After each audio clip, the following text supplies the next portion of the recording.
السلام عليكم ورحمة الله تعالى وبركاته. إلهي سبحانه وتعالى هنجا أقبله صومك إن الصلاة.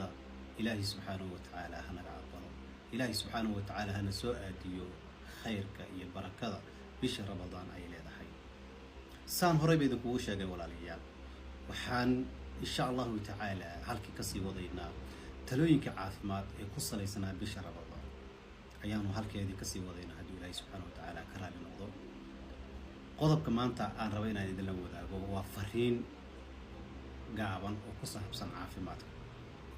Dadka inta badan ka sheegta xanuunada ruuxiga ah bisha Ramadaan sidee ayay uga faa'iideysan karaan? Waxaan rabaa inaan talo kooban idin siiyo.